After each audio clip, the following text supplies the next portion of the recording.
Hi guys, I welcome you all in a brand new video of my channel. In this video, I'm telling you how was my biology exam went and this is my question paper. I have just come from the school. अब मैं बताता हूँ कैसा गया.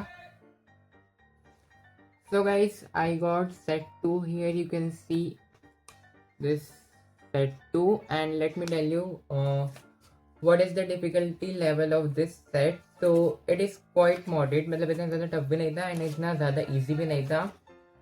जो maximum question थे वो PYQ से थे एंड सैम्पल पेपर के भी थे एंड कुछ इंपॉर्टेंट क्वेश्चंस भी थे. सो देर आर 12 एमसीक्यूज एंड मैंने चेक कर लिया है कि मेरा कितना गलत गया एंड कितना सही गया. 12 एमसीक्यूज में से सारे 12 सही गए हैं जो कि एक ग्रेट थिंग है. हर बार मेरा एक ना एक एमसीक्यू गलत हो जाता है बट दिस टाइम एक भी नहीं गलत हुआ जो कि बहुत अच्छी बात है. ये वाला क्वेश्चन पे है ना मैंने तुक्का मार दिया था. इसमें बताना था ये कौन से टाइप का ग्राफ है तो मैंने लिख दिया डिसरप्टिव क्योंकि ऐसा थोड़ा कर्व हो जा रहा था तो थोड़ा बहुत मैंने अपना ब्रेन यूज़ किया नहीं ये डिसरप्टिव लिख दिया. मैं डिफरेंशियल लिखने वाला था but disruptive sorry. Then talking about assertion reason जो कि 4 थे. 4 में से मेरे 3 सही गए एंड एक गलत हो गया ये वाला. ये ऑफ कोर्स मैंने इवोल्यूशन वाला चैप्टर है ना अच्छे से नहीं पढ़ा था दैट्स वाई उसके क्वेश्चन मेरे से नहीं हुए. Here you can see. Anyway now talking about section B में थे अपने पास very short answer type question. इसमें अपने पास 1 2 3 4 5 क्वेश्चन थे. हियर यू कैन सी ये सारे मैंने कर लिए अच्छे से. ये था डीएनए फिंगरप्रिंटिंग का एंड देन ये था फीमेल रिप्रोडक्टिव ट्रैक का. ये भी मैंने अच्छे से कर लिया था. जेल इलेक्ट्रोफोरेसिस का आया था ये भी मैंने अच्छे से कर लिया था. देन एलएच का आया था कॉर्पस ल्यूटियम का किस में कन्वर्ट होता है कॉर्पस एल्बिकन्स में. ये कर लिया था मैंने.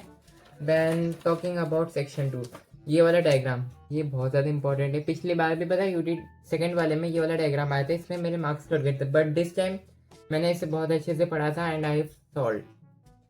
क्वेश्चन 1 क्या था जो आरएनए सिंथेसिस से कैसे डिफर है यूकैरियोट्स में. तो ये लिख दिया था मैंने. माइक्रोस्पोरोजेनेसिस भी लिख दिया था. ये डायग्राम का लेबल करना था एंड इनके फंक्शन लिखना था ये भी लिख दिया था मैंने. एंड ये इवोल्यूशन एक का question what factor affect genetic equilibrium. तो ये फैक्टर भी मैंने लिख लिया था बट इसमें एक सेकंड क्वेश्चन था ऑप्शन में फाउंडर इफेक्ट जो कि मैंने 2 लाइन में कंप्लीट किया. मेरे को पता नहीं कि इसमें 3 मार्क्स में थे कितने मार्क्स मिलेंगे. ये लिस्ट वाले में तो मैंने लिख दिए थे पूरे 4 लिखने थे मैंने 5 लिख दिए थे. डिस्क्राइब करने वाले में मैंने 2 लाइन का डिस्क्राइब किया तो मेरे को लगता है 1 नंबर यहाँ कट सकता है. देन लैक ऑपरेशन आया था मैंने पढ़ा नहीं था बट मैंने मन से लिख दिया था.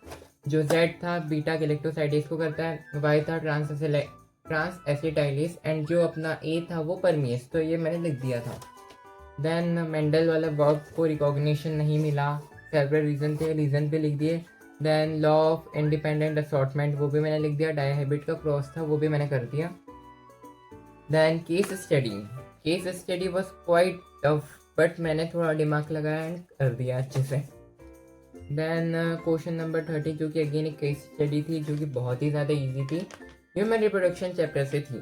Then talking about long answer में मैम क्या पूछते हैं draw diagram of human sperm and write the function of the different parts. ये कोई क्वेश्चन होता है लॉन्ग आंसर में बट मैंने तो यही किया एंड 5 नंबर आराम से मिल जाएंगे. सारे ही लॉन्ग आंसर में हमें और का ऑप्शन देखने को मिला है. Here you can C. Talking about second question DNA replication का था. सुबह ही मैंने जल्दी उठ के पढ़ लिया था तो वो कर लिया. देन एआरटी थे सारे एआरटी मैंने अच्छे से एक्सप्लेन कर दिए. सो माय पेपर वॉइस अच्छा गया एंड 3 मैक्सिमम 3 नंबर मेरे को लगता है कट सकते हैं बट देखते कैसा होता है. मार्क्स तो पता चलेगी नहीं अब रिजल्ट वाले दिन ही मार्क्स पता चलेंगे. तो पेपर तो अच्छा गया एंड एक्सपेक्टेशंस की बात करूँ तो ऐसे एक्सपेक्टेशंस तो मैं नहीं लगाता क्योंकि एक्सपेक्टेशन से हमें से कम ही मार्क्स आते हैं.